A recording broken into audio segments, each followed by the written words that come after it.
নমস্কার, ফান্ডাদার আরও একটা ইন্টারেস্টিং ভিডিওতে আপনাদের সবাইকে স্বাগত। ইলেকশন কমিশন ভারতের একটি সাংবিধানিক প্রতিষ্ঠান। অসীম তার ক্ষমতা, কিন্তু তার থেকেও বড় হলো তার সাংবিধানিক দায়িত্ব। ভারতের গণতন্ত্রকে রক্ষা করার বিশাল গুরুদায়িত্ব। ভারতের গণতন্ত্রের মূলে যে নির্বাচন, সেই নির্বাচন পরিচালনার গুরুদায়িত্ব এই প্রতিষ্ঠানের উপর ন্যস্ত। কিন্তু আমরা কি বানরের গলায় মুক্তোর মালা পরিয়েছি? যে প্রতিষ্ঠানটির নিরপেক্ষতাই দেশের গণতন্ত্র রক্ষার মূল স্তম্ভ বলে বিবেচিত হয়, সে কি তার নিরপেক্ষতা হারালো? নাকি নির্বাচন কমিশন পরিণত হয়েছে এক চূড়ান্ত অদক্ষ এবং অপেশাদার একটি সংস্থায়? কেন এরকম বলছি? কারণ নির্বাচন কমিশন যেভাবে এই এসআইআর প্রক্রিয়া পরিচালনা করছে, তাতে মনে হচ্ছে হয় তারা নিরপেক্ষতা হারিয়েছে, নয় দক্ষতা হারিয়েছে। নাকি চলছে আমাদের অলক্ষ্যে এক নোংরা রাজনীতির খেলা, যে খেলার শিকার হয়ে সাধারণ নাগরিকরা পড়েছে চূড়ান্ত হয়রানির মধ্যে। আজ আমরা এই ভিডিওতে এই সাধারণ মানুষের চূড়ান্ত হয়রানির এবং ভোগান্তির পেছনের কারণগুলি সামনে নিয়ে আসব, যা শুধু আপনাদের চমকেই দেবে না, আপনাদের নতুন করে ভাবতে বাধ্য করবে। তাহলে চলুন শুরু করা যাক।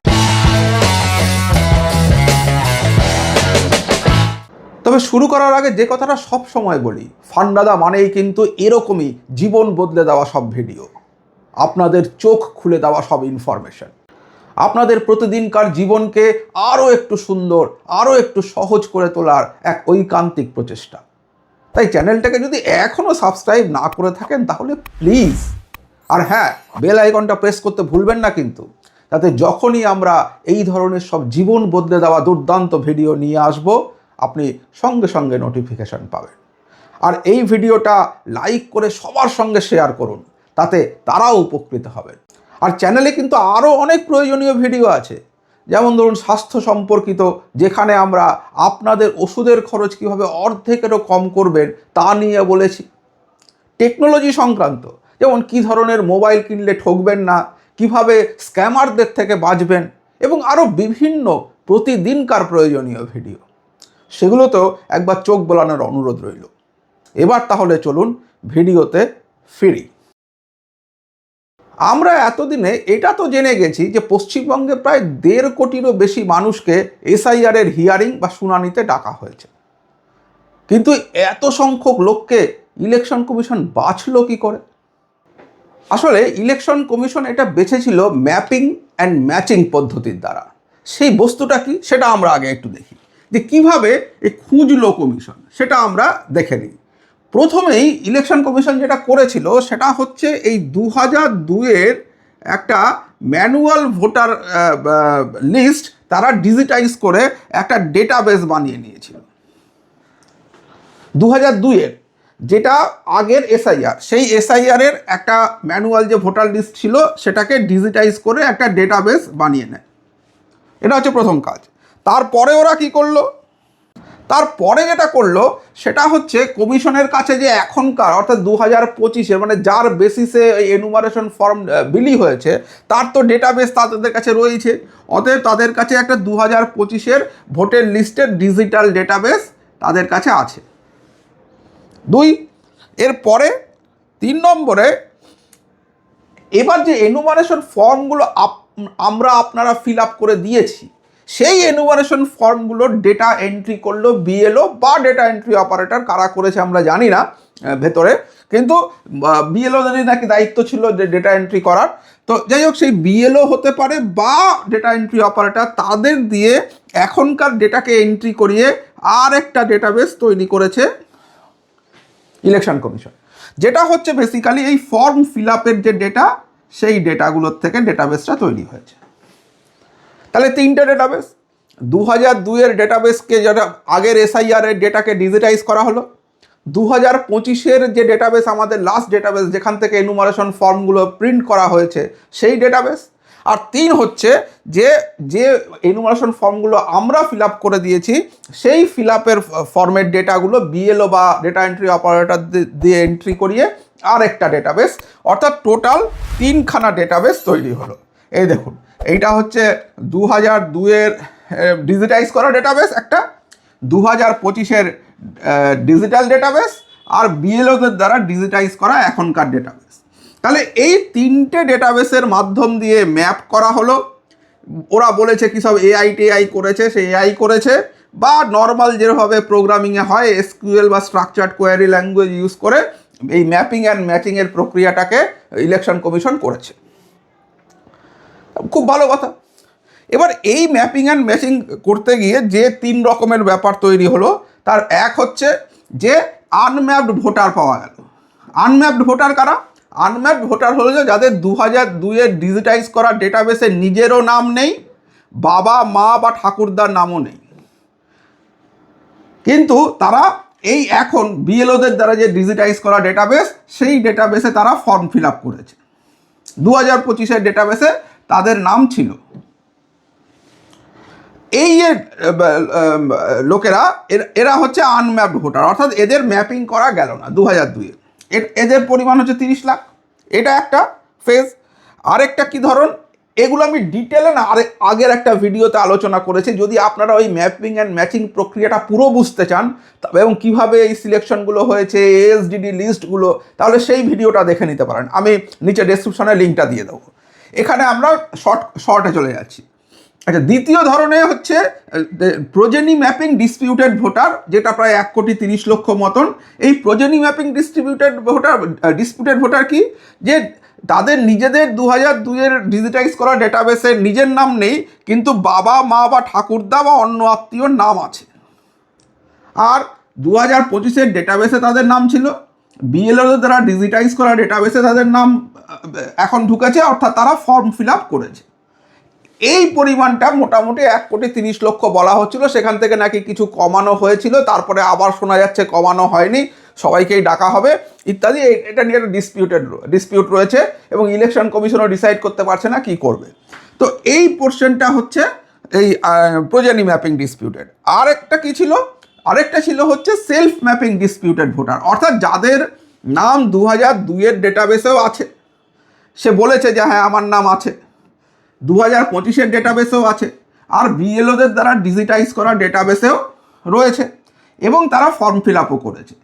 অর্থাৎ তাদের সেলফ ম্যাপিংয়েই হয়ে যাওয়ার কথা, যেহেতু তাদের 2002-এ নাম ছিল, কিন্তু তাদেরও হিয়ারিংয়ে ডাকা হয়েছে। এর পরিমাণ 6 থেকে 8 লক্ষ। এখন তাহলে আমরা বুঝে গেলাম যে 3টে ডেটাবেস। আমি আবার আগেরটায় ফিরে যাই। এই যে 3টে ডেটাবেস, তাহলে আগের ডেটাবেস হচ্ছে 2টো, অর্থাৎ 2002-এর ডিজিটাইজ করা ডেটাবেস এবং 2025-এর ডিজিটাল ডেটাবেস, যেটা থেকে ফর্মগুলো প্রিন্ট হয়েছে, আর বিএলওরা এইটা এন্ট্রি করেছে। তাহলে টোটাল ডেটাবেস তো 3টে। এবার ইলেকশন কমিশনের এই মানে আপনারা থাম্বনেলে দেখেছেন বাঁদরামি, এটা ইলেকশন কমিশনের বাঁদরামি না কার আমরা জানি না, সেটাই আমরা আলোচনাতে আসছি। কিন্তু যেটা ঘটেছে সেটা হচ্ছে, ধরুন আমার হিয়ারিংয়ে ডাক পড়েছিল। এখন আমি 2002-এর ডেটাবেসে আমার নাম আছে, 2002-এর ডেটাবেসে আমার নাম আছে, তাহলে আমি হচ্ছি সেলফ ম্যাপিং ডিসপিউটেড। তাহলে 2002-এর ডেটাবেসে আমার নাম আছে, 2025-এর তো আছেই, আমি ফর্ম ফিল আপও করেছি, ফলে বিএলওদের দ্বারা বা ডেটা এন্ট্রি অপারেটরদের দ্বারা যে ডিজিটাইজ করা হয়েছে সেই ডেটাবেসেও আমার নাম আছে। তাহলে 3টে জায়গাতেই আমার নাম আছে। এবার আমি হিয়ারিংয়ের ফর্ম পেলাম। এবারে কি হলো দেখুন, এবারে ইলেকশন কমিশনের কাছে তাহলে আমার কি ডেটা রয়েছে? ইলেকশন কমিশনের কাছে রয়েছে আমার 2025-এর ডেটা, যে ডেটা থেকে তারা এই ফর্মটা প্রিন্ট করেছিল। এবার এই ফর্মে ডেটা আছে হচ্ছে এইটা, অর্থাৎ আমার অ্যাড্রেস এখানে প্রিন্ট করা আছে, আমার অ্যাড্রেস এখানে প্রিন্ট করে দিয়েছে, আমার নাম, আমার ডিটেলস, এই সমস্ত কিছু ইলেকশন কমিশন ডেটা প্রিন্ট করেছে 2025-এর ডেটাবেস থেকে। ভালো করে বুঝুন, 2025-এর ডেটাবেস থেকে এই এনুমারেশন ফর্ম প্রিন্ট করা হয়েছে। প্রিন্ট করে কোথায় এসছে? আমার কাছে এসছে। এইবার আমি এই ফর্মটা ফিল আপ করে ইলেকশন কমিশনে জমা দিয়েছি। আমি যে ফিল আপ করলাম যে ডেটাগুলো দিয়ে, অর্থাৎ আমার ডেট অফ বার্থ, আমার আধার নম্বর, আমার মোবাইল নম্বর, এই যে টোটাল ফর্মটা ফিল আপ করে দিয়েছি, সেই ফিল আপ করা ফর্ম এন্ট্রি করেছে বিএলওরা অথবা ডেটা এন্ট্রি অপারেটররা যারা ডিস্ট্রিক্টের মানে ডিএম অফিস থেকে রিক্রুট করা, আইদার ডেটা এন্ট্রি অপারেটররা ফিল আপ করেছে অথবা বিএলওরা ফিল আপ করেছে, এবং সেই ফিল আপ করা ফর্ম ডিজিটাইজড হয়ে তৈরি হয়েছে ড্রাফট রোল। এটা আমরা জানি ড্রাফট রোল। তাহলে 2025-এর একটা ডেটাবেস, ড্রাফট রোলের একটা ডেটাবেস, আর কোনটা যার সঙ্গে ম্যাপিং অ্যান্ড ম্যাচিং হবে 2002, তার মানে ইলেকশন কমিশনের কাছে একটা 2002-এর ডেটাবেস রয়েছে যেটাকে তারা ডিজিটাইজ করেছে। তাহলে আমার এই অ্যাড্রেস এসছে, এই যে ফর্মটা এনুমারেশন ফর্ম প্রিন্ট হয়েছে, এটার অ্যাড্রেস কিন্তু এসছে এই 2025-এর ডেটাবেসটা থেকে। আর এর পরের যে ডেটাবেস, সেই ডেটাবেস হচ্ছে ড্রাফট রোলের ডেটাবেস। এবার সেই অনুযায়ী আমার এই সমস্ত কিছু প্রিন্ট হয়ে এসছে, অর্থাৎ আমার অ্যাড্রেস, আমার voter ID card number, everything এখানে রয়েছে এই জায়গাটায়। এটার এর আগে আমি ভিডিওতে এটা দেখিয়েছিলাম, কিন্তু ইউটিউব কিছু রেস্ট্রিকশন দিয়েছে, সেজন্য আমি এগুলো আর দেখাতে পারছি না, আমি এটা ঢেকে দিয়েছি। তো এটা এসছে। এইবার এই এনুমারেশন ফর্মটা আমি ফিল আপ করেছি আমার ডিটেল দিয়ে। সেই ডিটেলে আমি তো অ্যাড্রেস আর কোথাও দিইনি, অ্যাড্রেস দেওয়ার আর কোনো জায়গা নেই। 2002-এ আমি ওই বুথ থেকেই ভোট দিয়েছি কিনা সেই জায়গাটুকু শুধু এখানে অংশ নম্বর আর ক্রমিক সংখ্যা দেওয়ার ব্যাপার ছিল। বাকি কোথাও অ্যাড্রেসের জন্য কোনো আলাদা করে কোনো জায়গায় কলাম নেই যেখানে আমি আমার অ্যাড্রেস দিয়েছি। এইবার এইটার বেসিসে ফিল আপ করে ফর্ম তো জমা দিয়ে দিলাম, কিন্তু দেখা গেল যে আমাকে কমিশন পাঠালো হিয়ারিং নোটিশ, হিয়ারিংয়ের নোটিশ পাঠালো। এবার এই হিয়ারিং নোটিশে আমি অবাক হয়ে দেখলাম যে আমার অ্যাড্রেস চেঞ্জ হয়ে গেছে। কোত্থেকে হলো? যেখানে লাস্ট 30 বছরে আমার অ্যাড্রেসে কোনো চেঞ্জ হয়নি, অর্থাৎ আমার যে অ্যাড্রেস, সেই অ্যাড্রেস বরাবরই, আমার যে অ্যাড্রেস সেই অ্যাড্রেস বরাবরই সল্ট লেক ছিল, সল্ট লেক ছিল। এখন এই হিয়ারিং নোটিশে আমি আবিষ্কার করলাম যে আমার অ্যাড্রেস চেঞ্জ হয়ে গেছে কেষ্টপুর। আমার যে থাকার জায়গা সেটা চেঞ্জ হয়ে গেছে রামকৃষ্ণপল্লী। কে করলো? কারণ এই যে হিয়ারিং নোটিশ যে প্রিন্ট হয়েছে, ওতে ইন্ডিভিজুয়ালি বসে কেউ করেনি যে না এর নাম এর ক্ষেত্রে এই অ্যাড্রেসটা একটু চেঞ্জ করে দাও, তো লিখে দিলাম অ্যাড্রেস, এরকম তো নয়। ডেটা এন্ট্রির ফলে যে ডেটাবেসটা তৈরি হলো, অর্থাৎ যেটা ড্রাফট রোলের ডেটাবেস, সেই ড্রাফট রোলের ডেটাবেস থেকে হয়তো অ্যাড্রেসটা প্রিন্ট হয়েছে। কারণ 2002-এর ডেটাবেসে আমার যে অ্যাড্রেস ছিল, 2025-এর ডেটাবেসও আমার সেম অ্যাড্রেস। এবং শুধু তাই নয়, এর মাঝখানে আধার কার্ড, প্যান কার্ড বা ধরুন ড্রাইভিং লাইসেন্স, পাসপোর্ট, কোথাও আমার কোনো জায়গায় অ্যাড্রেস চেঞ্জ নেই যে না ওই অ্যাড্রেসটা এসছে। আমি লাস্ট 35-40 বছর ধরে একই জায়গাতেই রয়েছি। তাহলে এই চেঞ্জ হওয়ার আর কোনো জায়গা নেই। তাহলে নিশ্চয়ই এই চেঞ্জটা হয়েছে এই ড্রাফট রোলে যখন ডেটাটা এন্ট্রি করা হয়েছে তখন। কারণ 2002-এর যে ডেটা, সেই ডেটায় আমার অ্যাড্রেস সেম। 2025-এর যে ডেটা থেকে এনুমারেশন ফর্ম প্রিন্ট হয়েছে, তাতে আমার অ্যাড্রেস সেম। অ্যাড্রেস চেঞ্জ হয়ে গেল হিয়ারিং নোটিশে। তাহলে হিয়ারিং নোটিশে অ্যাড্রেস চেঞ্জ হয়েছে মানে কি? মানে সেই অ্যাড্রেসটাকে এন্ট্রি করা হয়েছে এবং ভুল এন্ট্রি করা হয়েছে। প্রশ্ন হলো কে করলো? এই ভুল অ্যাড্রেস হওয়ার জন্য আমার অ্যাড্রেস যেহেতু চেঞ্জ হয়ে গেল, হতে পারে সেই কারণে ডিসপিউট রেইজ হয়েছে। তাহলে ইন জেনারেল আমার 2002-এ নাম আছে, 2025-এ নাম আছে, আমার বাবা সেন্ট্রাল গভর্নমেন্ট এমপ্লয়ি ছিলেন, এবং 2002-এ নাম থাকা অবস্থায় আর তো কোনো ডকুমেন্টের প্রয়োজনই নেই। তাহলে পরে নিশ্চয়ই কোনো একটা জায়গায় লজিক্যাল ডিসপিউট পাওয়ার জন্য হিয়ারিং নোটিশটা ইস্যু করা হয়েছে। এবার সেই হিয়ারিং নোটিশের ডিসপিউটটা তৈরি হতে পারে এই অ্যাড্রেসটার জন্য, যে অ্যাড্রেসটা হিয়ারিং নোটিশে দেখা গেল ভুল আছে। কে করলো এটা? এবং শুধু আমার একার হয়নি, দেখা গেছে যে আমি যে ব্লকে থাকি সেই ব্লকের 300 অধিবাসীর মধ্যে 100 অধিবাসীরই অ্যাড্রেস চেঞ্জ হয়েছে এবং ওই অ্যাড্রেসটা এসছে যে অ্যাড্রেসটা অ্যাকচুয়ালি তারা থাকেন না, মানে থাকার কথা অ্যাড্রেসে থাকার কথা সল্ট লেক হয়ে গেছে কেষ্টপুর। এবং সেটা শুধু এরকম নয় যে মানে তারা 5 বছর আগে এসছেন, 10 বছর আগে এসছেন, তা আমার থেকেও বয়স্ক 40 বছর 50 বছর ধরে এখানে রয়েছেন, তাদেরও চেঞ্জ হচ্ছে। এই বাঁদরামির কোনো ক্ষমা নেই, কারণ এইটার জন্য যদি ডিসপিউট হয়ে থাকে তাহলে সেই রকম ডিসপিউটে যে লোকগুলো সাফার করলো তাদের ক্ষেত্রে আপনি কি বলবেন? আর তার থেকেও বড় প্রশ্ন হচ্ছে এই বাঁদরামিটা করলো কে? এবং শুধু তাই নয়, এইটা তো ম্যাক্সিমাম আমার ব্লকের লোকেদের ক্ষেত্রে আমি দেখেছি, মানে প্রতি 3 জনে 1 জন। এর বাইরে আরেকটা ব্যাপারও হলো, যেটা দেখা গেল যে এই যে এইখানে আমার মানে 2002-এর যদি বাবার নাম দাদুর নাম থাকে তাহলে সেই নামগুলো দিতে হবে। তো সেখানে আমি আত্মীয়ের নামে আমার বাবার নামই দিয়েছিলাম, এখানে বাবার নাম দিয়েছি, আর সম্পর্কেও বলেছি বাবা বা ফাদার। দেখা গেল এবার আমি যখন হিয়ারিং সেন্টারে গেলাম তখন আমাকে যে হিয়ারিংয়ের ফর্মে, যেটা বিএলওর কাছে ফর্মটা ছিল, সেই ফর্মটা যখন আমাকে ফেরত দেওয়া হলো, তার উপর একটা কাগজ চিটিয়ে যে এই আপনার হিয়ারিং নোটিশ, এটা নিয়ে ওখানে জমা দিন, তখন দেখলাম যে সেইখানে এই সম্পর্কটা বাবা কেটে উনি সেলফ লিখে দিয়েছেন, পেন্সিলে লেখা আছে সেলফ। কে করলো? আমি তো সেলফ ফিল আপ করিনি, আমি তো বাবার নাম দিয়েছি, সম্পর্কে বাবাই লিখেছি, ফাদার লিখেছি, চেঞ্জ হয়ে সেলফ হয়ে গেল কি করে? এটা কি বিএলও করেছে?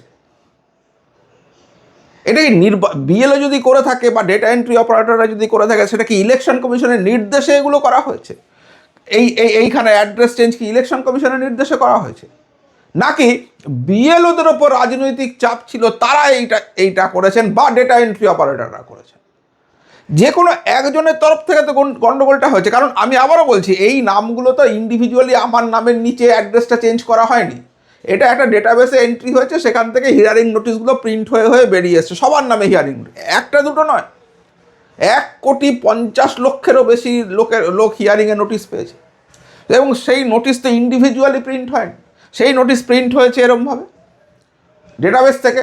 তাহলে 2025 অবধি, 2002 থেকে নিয়ে 2025 অবধি আমার ডেটাবেসে যে অ্যাড্রেস, সেই অ্যাড্রেস হঠাৎ করে হিয়ারিং নোটিশে চেঞ্জ হয়ে গেল কি করে? তাহলে সেই ডেটাটা এন্ট্রি করা হয়েছে, সেই ভুল এন্ট্রিটা কে করেছে এবং কি উদ্দেশ্যে করেছে? দুটো সম্ভাবনার কথা উঠে আসছে।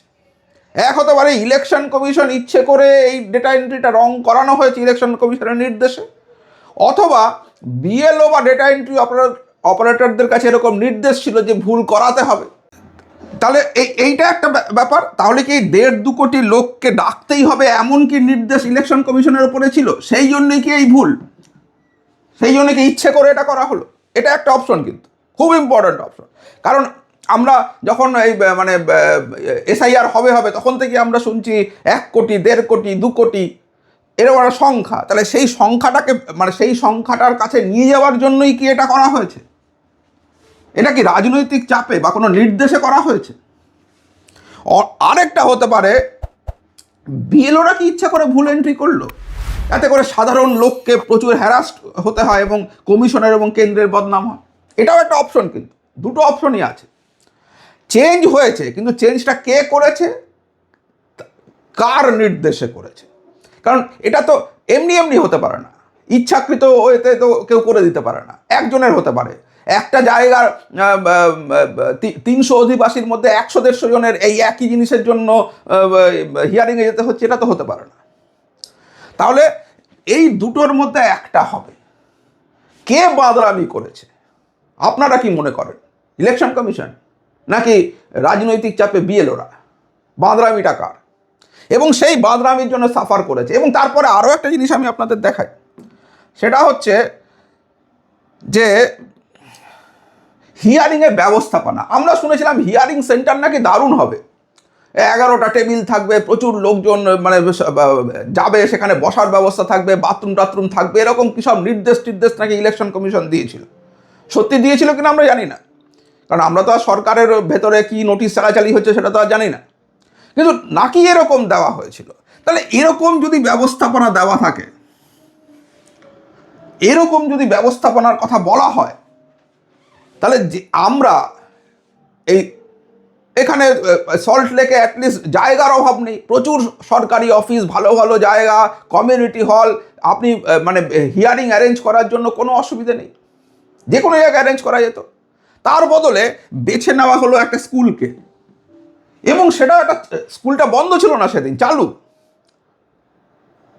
হাজার হাজার বাচ্চা ছুটে বেড়াচ্ছে, দৌড়ে বেড়াচ্ছে, তার মধ্যে শয়ে শয়ে বয়স্ক লোককে ডাকা হয়েছে হিয়ারিংয়ের ব্যবস্থাপনা। সেখানে নাকি কত রকম কিছু ব্যবস্থা থাকবে, ভেতরে নাকি সিসি ক্যামেরা থাকার কথা। আমি ওই চারদিক ঘুরেও দেখেছি, কোথাও আমি সিসি ক্যামেরা দেখতে পাইনি। আমি এদিক ওদিক তাকিয়েছি যে কোথাও কি সিসি ক্যামেরা আছে, না, কোথাও দেখতে পাইনি। সেখান থেকে সব কিছু নাকি লাইভ হবে, এরকমই হিয়ারিং সেন্টারের সমস্ত নির্দেশ ছিল বলে শুনেছি। কোথায় সেই ব্যবস্থাপনা? একটা স্কুলকে বেছে নেওয়া হয়েছে, এর ফলে প্রচুর সাধারণ এবং বয়স্ক লোক বিশেষ করে তারা প্রচুর হ্যারাস্ট হয়। আমি আপনাদের ছবি দেখাচ্ছি, এই দেখুন অবস্থাটা দেখুন, হাজার হাজার বয়স্ক, কয়েকটা বসার বেঞ্চ দিয়ে দেওয়া হয়েছে স্কুলে, সেখানে কিছু লোক বসে আছে, বাকি সবাই দাঁড়িয়ে রয়েছে লাইনে, বয়স্ক লোকরা লাইনে দাঁড়িয়ে আছে, এবং লাইনে 5-10 মিনিটের ব্যাপার নয়, আমার টোটাল 3.5 ঘন্টা সময় লেগেছিল, 3.5 ঘন্টা আমি দাঁড়িয়েছিলাম। এই 3.5 ঘন্টা দাঁড় করিয়ে রাখা হয়েছিল, যেখানে আমার অ্যাকচুয়ালি কোনো ডিসপিউট নেই। আমার 2002-এ নাম, আমার বাবা সেন্ট্রাল গভর্নমেন্ট এমপ্লয়ি, তাদের নাম ছিল, মার নাম ছিল, আমার বোনের নাম ছিল, আমার স্ত্রীর নাম রয়েছে, সেখানে আমাকে ডেকে দাঁড় করিয়ে রাখা হয়েছে 3.5 ঘন্টা। কার বাঁদরামি? সে প্রশ্ন করার তো অধিকার আমার আছে। এই হচ্ছে তো সেই অবস্থা। আমি ভিডিও চালাচ্ছি, আপনাদের মনে হচ্ছে তো স্কুলের বাচ্চা তো দেখা যাচ্ছে না, এই দেখুন স্কুল চলছে, এই যে স্যারেরা ক্লাস নিচ্ছেন, আমি ভিডিও দেখাচ্ছি আপনাদের, ছোট্ট ভিডিও। এই দেখুন সবাই লাইনে দাঁড়িয়ে আছে, আর এই যে মাঝখান দিয়ে দেখুন মেয়েরা ছুটে যাচ্ছে, ছেলেরা ছুটে যাচ্ছে, তারা তাদের হাতে মিড ডে মিলের থালা, এই দেখুন মিড ডে মিলের থালা খাচ্ছে, এই দেখুন থালা নিয়ে আসলো, দেখুন অবস্থা। এইখানে এবারে লাইনে দাঁড়িয়ে রয়েছে শয়ে শয়ে লোক, বেশিরভাগই বয়স্ক। এই হচ্ছে ব্যবস্থাপনা ইলেকশন কমিশনের, এই ব্যবস্থাপনা নিয়ে তারা এত কথা বলেছে, এই হচ্ছে তার ব্যবস্থাপনার নমুনা। কে করলো? যদি ইলেকশন কমিশন নির্দেশ না দিয়ে থাকে, তাহলে যেটা তারা পাবলিশ করেছিল, তাহলে সেখানে বাঁদরামি। আর যদি ইলেকশন কমিশন নির্দেশ দিয়ে থাকে, তাহলে সেই নির্দেশ যারা মানেনি তাদের বাঁদরামি। কিন্তু বাদরামি তো একটা আছেই, আর সেই বাদরামির ফল ভোগ করেছে লক্ষ লক্ষ লোক। আপনি ভাবুন, 1,65,00,000 লোককে ডাকা হচ্ছে, টোটাল 1.5 কোটির বেশি লোক, তারা এই হ্যারাসমেন্টের শিকার। কে দায়ী এর জন্য? আর এইটা যদি নমুনা হয়, তাহলে 1,65,00,000 লোককে ডেকে কটা লোক বাদ যাবে? আমার তো মনে হয় না ওই 1,30,00,000 যে প্রয়োজনীয় ডিসপিউট, তার মধ্যে 10-12 লাখের বেশি নাম বাদ যাবে। কারণ এই তো অবস্থা, পরের ডেটাবেসে অ্যাড্রেস চেঞ্জ করে, রিলেশনশিপের চেঞ্জ করে প্রোজেনি ম্যাপিং ডিসপিউটেড খুঁজে বের করা হয়েছে, সেলফ ম্যাপিং ডিসপিউটেড বের করা হয়েছে ইচ্ছে করে, এবং তাদেরকে ডাকা হয়েছে। তাই যদিও নমুনা হয়, তা এরা সবাই ডকুমেন্ট দিয়ে আসবে, তাহলে বাদ দেওয়ার তো জায়গা নেই। কী করে বাদ দেবে? এইটাই যদি অবস্থা হয়, তাহলে শেষ পর্যন্ত কত নাম বাদ পড়তে চলেছে, এটা তো বিস্তর ধোঁয়াশা।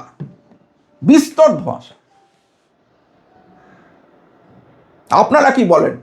কার বাদরামি বলে মনে হচ্ছে? প্লিজ কমেন্ট করে জানান, আর সবার সঙ্গে শেয়ার করুন। খুব ইম্পর্টেন্ট ভিডিও। আমাদের দেশের গণতন্ত্রকে যদি আমাদের রক্ষা করতে হয়, তাহলে আমাদের সচেতন হতে হবে, আর সেই সচেতনতার একটা বড় ধাপ হচ্ছে এই ধরনের ভিডিও। কোনো চ্যানেল দেখাবে না, কারণ তারা সবাই পেটোয়া, হয় এর পয়সা খেয়ে কাজ করছে, নয় ওর পয়সা খেয়ে। নিরপেক্ষ চ্যানেল কোথায়? কিন্তু আমরা প্রশ্নটা করছি, ফান্ডাদা প্রশ্নটা করছে, বাঁদরামি একজন করেছে, কিন্তু সেটা কে, সেটা আমাদের জানতে হবে। তার জন্য এটা। আজকের মতো এখানেই শেষ করছি। ভালো থাকবেন সবাই, আর প্লিজ চ্যানেলটাকে যদি এখনও সাবস্ক্রাইব না করে থাকে, তাহলে কি করছেন? সবাই ভালো থাকবেন, সুস্থ থাকবেন। আজকে আসি, বাই।